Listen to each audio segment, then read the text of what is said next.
Bismillahirrahmanirrahim. Assalamualaikum warahmatullahi wabarakatuh. Bismillahirrahmanirrahim. Alhamdulillahirabbil alamin. Wa bihi nasta'in ala umuri dunya waddin. Wassalatu wassalamu ala sayyidil mursalin wa ala alihi wa sahbihi wa barik wa salim ajma'in, amma ba'du. Adik-adik sekalian, calon mahasiswa Fakultas Kedokteran dan Ilmu Kesehatan yang berbahagia, patut kiranya kita bersyukur kepada Allah karena pada kesempatan ini kita masih diberi kenikmatan oleh Allah sehingga bisa menghadiri, bisa mengikuti kegiatan ta'aruf yang dilakukan di Fakultas Kedokteran dan Ilmu Kesehatan UIN Maulana Malik Ibrahim Malang. Adik-adik sekalian yang berbahagia, ada beberapa hal yang perlu kami sampaikan berkaitan dengan kegiatan ta'aruf ini. Yang pertama, mungkin saya akan memperkenalkan diri dulu, bahwa nama saya Ahmad Nasihuddin. Saya di Fakultas Kedokteran dan Ilmu Kesehatan ini diberi amanah untuk menjalankan tugas sebagai wakil dekan bidang AUPK. Apa itu AUPK? AUPK adalah Administrasi Umum, Perencanaan, dan Keuangan. Maka dari itu, pada kesempatan berbahagia ini akan saya jelaskan beberapa hal yang berkaitan dengan tugas kita, yang itu berkaitan dengan keberadaan adik-adik nanti kalau sudah melaksanakan kuliah di FAIK. Adik-adik sekalian, para generasi penerus Ibnu Sina, Ar-Razi, Ibnu Tufail, yang sangat kami banggakan. Ketika adik-adik menjalankan atau mulai kuliah di FAIK ini, ada hal yang harus dilewati. Apa itu? Yaitu melakukan pembayaran UKT. Apa itu UKT? UKT adalah uang kuliah tunggal, besaran pembiayaan yang harus dikeluarkan oleh para mahasiswa sebagai kewajiban yang harus dipenuhi. Nah, dalam menentukan UKT ini, ada tahapan-tahapan yang harus dilalui. Ya, antara lain adalah bahwa ada verifikasi beberapa data yang dimasukkan oleh para calon mahasiswa. Dan dari data-data itu, seperti apa data itu? Seperti penghasilan orang tua, kondisi rumah, dan seterusnya. Dan itulah yang nanti dijadikan landasan oleh para penentu kebijakan keuangan untuk menentukan berapa besaran UKT yang harus dibayar oleh para mahasiswa. Nah, tentunya setelah diputuskan berapa besaran UKT yang harus dibayar oleh setiap mahasiswa, tentu ada kalanya sesuai dengan kemampuan mahasiswa atau orang tua mahasiswa, ada pula juga itu tidak sesuai. Jika tidak sesuai itu boleh jadi karena ada perubahan tingkat ekonomi dari keluarga orang tua mahasiswa. Mungkin seperti ada kendala ekonomi, PHK, atau mungkin ada orang tuanya meninggal dan sebagainya. Nah, di situ pimpinan universitas juga memberikan kebijakan yang lebih menguntungkan dan meringankan mahasiswa. Apa itu? Bahwa mahasiswa diperbolehkan untuk melakukan banding. Ya, banding itu adalah istilah dalam proses untuk meminta keringanan membayar UKT yang kesempatan itu diberikan pada mahasiswa di semester kedua. Ya, di semester pertama sudah pembayaran, nanti di kedua, ketiga, di awal semester, sebelum memasuki semester, itu para mahasiswa diberi kesempatan untuk melakukan banding UKT atau pengajuan penurunan UKT. Itu adalah merupakan hak semua mahasiswa dalam rangka untuk mendapatkan ya pemerataan, keadilan. Dan sebaliknya, bahwa kalau di saat daftar itu kondisi UKT-nya, karena kondisi ekonomi lagi lemah dan UKT-nya rendah, kok di tengah semester kemudian orang tuanya mendapat rezeki dan mendapatkan penghasilan yang lebih, itu juga boleh, karena merasa kok UKT saya terlalu kecil, boleh mengajukan peningkatan UKT sebagai rasa tanggung jawab untuk melakukan sebuah proses saling berbagi. Nah, itu adalah sebuah kebijakan keuangan yang diterapkan di semua fakultas di UIN ini. Oleh karena itu, ini adalah hak yang mungkin yang bisa diakses oleh semua mahasiswa dan nanti akan diinformasikan secara bertahap, secara terus-menerus di web UIN ya, melalui bagian keuangan. Jadi sekalian, para generasi penerus Ar-Razi yang dimuliakan oleh Allah Subhanahu wa taala. Kemudian ketika Anda menjadi mahasiswa, maka Anda juga berhak untuk menikmati fasilitas-fasilitas yang ada di kampus ini. Perlu diketahui bahwa kampus kita itu ada di 3 tempat. Yang pertama, berada di Jalan Gajayana. Itu merupakan kampus pusat, kampus awal yang menyediakan fasilitas khususnya bagi mahasiswa. Ada lapangan futsal, ada lapangan basket, lapangan voli, juga ada lapangan bulu tangkis, dan banyak lagi.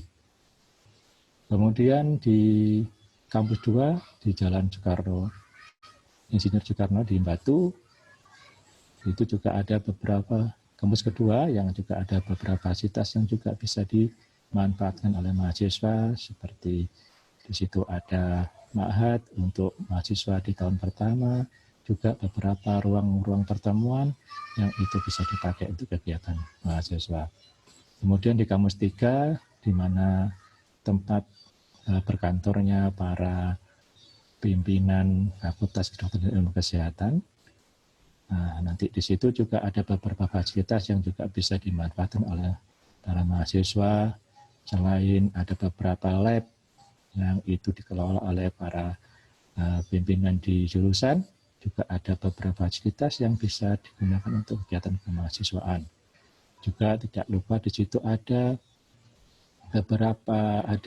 studio musik yang bisa dimanfaatkan untuk mengembangkan minat bakat seni dari para mahasiswa. Nah, di antara di 3 tempat itu semuanya itu bisa dimanfaatkan oleh semua mahasiswa. Jadi yang di kampus 1 tidak hanya untuk mahasiswa yang kuliah di kampus 1, yang di kampus 3 FKIK pun boleh memanfaatkan fasilitas itu. Kepingin main basket silakan datang ke sana, kepingin main bulu tangkis silakan datang ke sana. Semuanya itu punya hak untuk menggunakan fasilitas itu. Dalam penggunaan fasilitas, khususnya fasilitas-fasilitas yang di bawah tanggung jawab Fakultas Kedokteran dan Ilmu Kesehatan, maka semua mahasiswa juga punya hak untuk menggunakan fasilitas itu. Lalu bagaimana caranya? Adik-adik bisa melakukan peminjaman itu melalui atau dengan cara secara online, karena di web kita sudah disiapkan laman di mana di situ ada fasilitas untuk peminjaman beberapa alat-alat atau fasilitas yang ada. seperti apa, ada ruangan, ada kendaraan, dan lain sebagainya. Nah, nanti di laman itu silakan ada akses dan Anda pilih, dan nanti akan diverifikasi oleh penanggung jawab. Ya, diverifikasi itu apa gunanya? Agar akan dilihat apakah dalam waktu yang sama itu tidak kondisi alat atau kondisi ruangan atau apa yang akan dipakai dipinjam itu sudah dipakai orang lain apa tidak. Tapi intinya bahwa semuanya diberi kemudahan di dalam melakukan dalam penggunaan fasilitas yang ada di fakultas. Kemudian apabila adik ingin menggunakan fasilitas yang ada di kampus 2 maupun kampus 3, ya, di sana sudah ada penanggung jawab masing-masing. Ya. Di kampus 2 ada, di kampus 3 juga ada penanggung jawabnya. Tapi jangan lupa setiap kali ingin menggunakan fasilitas yang ada di kampus 2 maupun di kampus 1, ya, di kampus 1 ada beberapa ruangan, beberapa tempat olahraga, fasilitas olahraga, yang itu nanti apabila digunakan secara bersama-sama, secara masif, itu maka harus izin ke penanggung jawab di sana. Dan itu jangan lupa apabila itu pengguna atau Anda menggunakan fasilitas itu atas nama organisasi, maka jangan lupa untuk meminta ACC atau tanda tangan persetujuan dari pembina kemahasiswaan di tingkat atau di level masing-masing, apakah itu di tingkat prodi atau di tingkat fakultas. Ini kalau untuk kegiatan penggunaan fasilitas secara masif, misalkan Anda kepingin menggunakan lapangan futsal untuk melakukan sparring, ya, atau lapangan basket dan seterusnya, boleh. Tetapi kalau Anda menggunakannya secara pribadi, misalkan bawa bola sendiri, kemudian ingin lapangan basket, ya tidak perlu izin yang berbeda, Anda cukup datang ke sana dan memanfaatkan lapangan itu semaksimal mungkin. Ya, jadi perizinan itu apabila penggunaan itu digunakan secara masif, secara bersama-sama, dan itu menggunakan atau pertandingan, ya itu maka harus dilakukan perizinan. Untuk apa? Ya ini untuk penertiban administrasi dan untuk penjaga tanggung jawab dalam penggunaan fasilitas tersebut. Terkait pembiayaan kegiatan kemahasiswaan, bahwa biaya atau pendanaan kegiatan kemahasiswaan juga telah disediakan oleh pimpinan, oleh kampus, dan itu bisa diakses oleh semua mahasiswa, tapi dengan melalui mekanisme yang telah ditentukan. Bagi kegiatan yang itu di bawah naungan himpunan mahasiswa, apakah itu di tingkat di prodi farmasi maupun prodi kedokteran, pendidikan dokter, ataupun mungkin prodi profesi dokter, maka mereka harus melalui mekanisme seperti berikut. Yang pertama, bahwa ketika mau melakukan kegiatan, maka persiapanlah proposal kegiatan itu. Ya, kemudian kegiatan itu atau proposal itu harus ditunjukkan kepada pimpinan di prodi masing-masing, apakah itu nanti ketua kaprodi atau sekretaris prodi. Ya, tinggal siapa yang ditunjuk oleh prodi untuk menjadi pembina kemahasiswaan. Diskusikan dan nanti kalau disetujui, maka akan di ACC dan akan diteruskan ke wakil dekan kemahasiswaan dan nanti akan disahkan oleh beliau dan kemudian akan bisa dicairkan di bagian keuangan.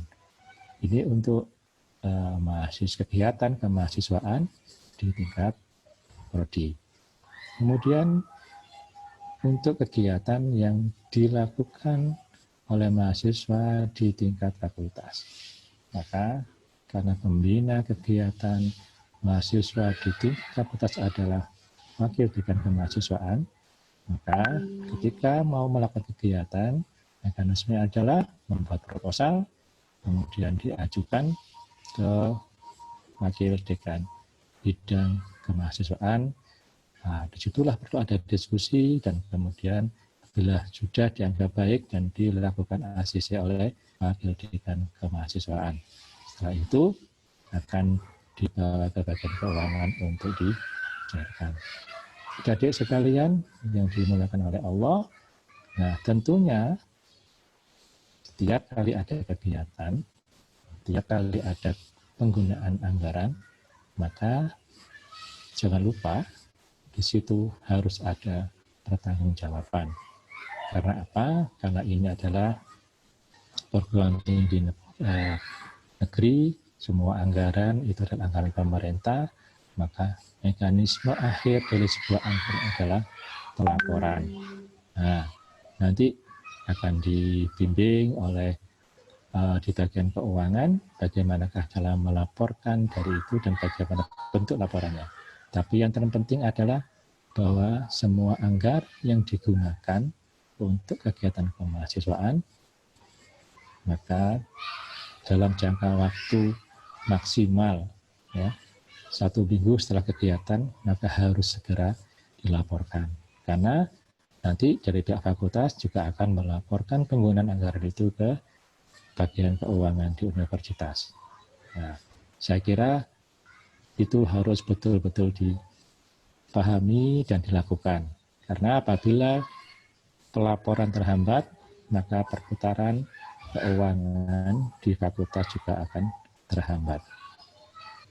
Itulah beberapa hal yang perlu kami sampaikan sebagai wakil dekan bidang AUPK, dan mudah-mudahan kondisi kita, masyarakat kita, kondisi lingkungan kita bisa berjalan normal sehingga nanti kita bisa bertatap muka dalam situasi yang lebih menyenangkan. Terima kasih. Wassalamualaikum warahmatullahi wabarakatuh.